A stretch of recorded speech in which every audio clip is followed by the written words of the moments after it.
안녕하십니까. 예장통합뉴스 대표 최경우 목사입니다.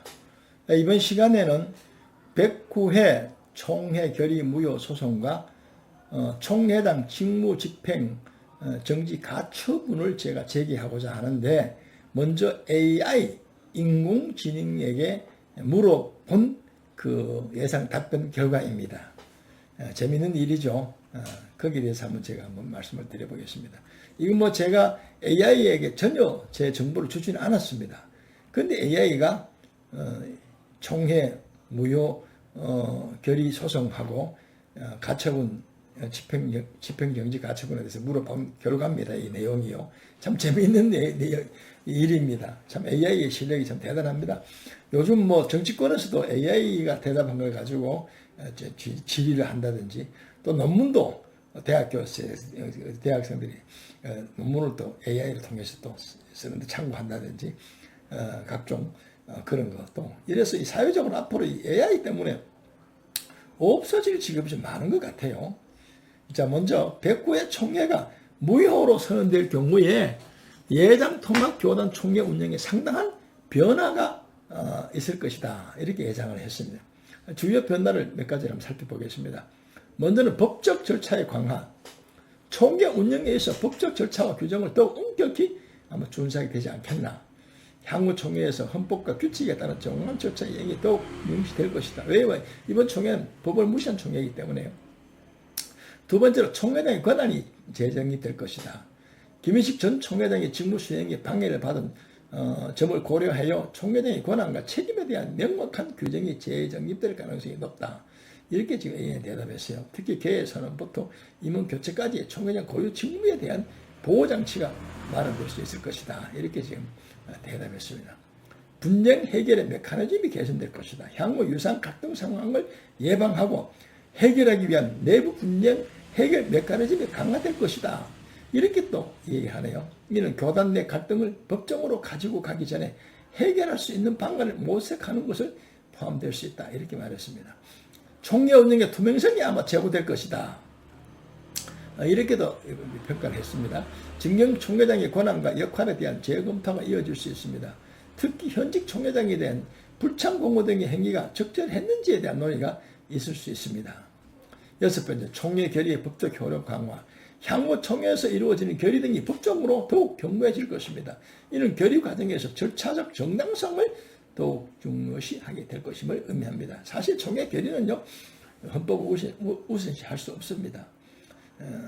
일곱 번째, 교단 하학과 소통이 강화될 것이다. 이번 사태를 계기로 교단 내 다양한 의견을 수렴하고 소통을 강화하는 방안이 모색될 수 있지 않겠나, 이렇게 보고 있어요. 이는 향후 유사한 갈등 상황을 예방하는 데 도움이 될 것이다, 또 이렇게 보고 있습니다. 결론적으로 109회기 총회가 무효로 선언된다면 예장통합교단은 총회 운영의 법적 절차, 투명성, 그리고 내부 갈등 해결 메커니즘을 대폭 개선하게 될 것입니다. 이는 단기적으로는 좀 혼란이 올 수도 있겠지만 장기적으로는 교단의 건강한 발전과 화합에 기여한다. AI는 이렇게 대답을 했습니다. 그럼 직무정지 가처분에 대해서 또 여기 이제 AI가 대답한 게 있는데요. 가처분의 신청의 근거, 그게 총회장 일부 행위나 부당한 업무 처리 등 직무 집행을 정지시킬 만한 정당한 사유가 있는가를 살펴본다는 것입니다. 두 번째는 피보전 권리와 보전의 필요성. 가처분 신청인은 총회장의 직무 집행을 정지시킬 권리와 그 필요성을 소명해야 되겠죠. 세 번째, 선거 관련 문제는 총회장 선출 과정에서 불법이나 부정이 있었다면 이를 근거로 가처분을 신청할 수 있습니다. 교단 내부 갈등, 교단 내 심각한 갈등이 있고 총회장의 직무 수행의 문제를 악화시킬 수 있다면 가처분 인용 가능성이 높아질 수 있습니다. 이렇게 대답했습니다. 과거의 사례를 또 예를 들었는데요. 다른 교단에서 총회장 직무 집행정지 가처분이 인용 사례가 있어 선례로 작용될 수 있다. 이렇게 또 해석을 했네요. 지금은 침대 교단이 총회장과 부총회장이 가처분 당해가지고 직무 집행정지가 되어서 사무총장이 대신하는 걸 알고 있습니다. 그래서 법원의 판단은 최종적으로 법원에 제출한 증거와 주장을 종합적으로 검토하여 판단을 내리게 된다. 이렇게 AI는 대답했고요. 다만 교단 내부 문제에 대한 사법부의 개입은 신중하게 이루어지는 경향이 있으며 가처분 인용 시 교단 운영에 미치는 영향도 고려할 수 있다. 이렇게 볼 수 있습니다. 따라서 가처분 신청이 실제 인용될지는 구체적인 사항과 증거 그리고 법원의 판단에 대한 결정될 것이다. 이렇게 이야기가 되겠습니다. 필자가 지나면 제가 이제 2003년도에 제가 소속된 노회에 그 노회장 이하 그 9명의 모든 임원들을 직무정지 가처분 시킨 일이 있습니다. 그래서 법노회를 못하고요.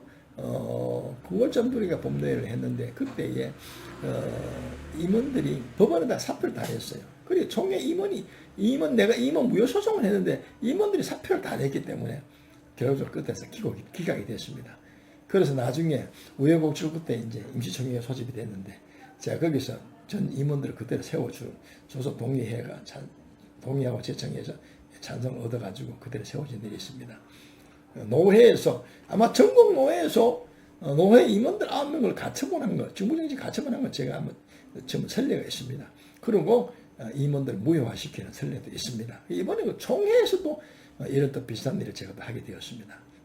저는 이게 제가 한다고 생각하지 않고요. 하나님이 감동을 주셔서 우리 교단이 이런 걸 그대로 방치했다가는 앞으로 우리 교단이 정말 우리 총회 한국교회 본부게 되지 못하고 장자 교단으로서 하나의 본부게 되지 않기 때문에 제동을 걸어서 앞으로 우리 교단의 건전한 발전을 위해서 진일보적인 그런 일이다. 그런 확신이 있습니다.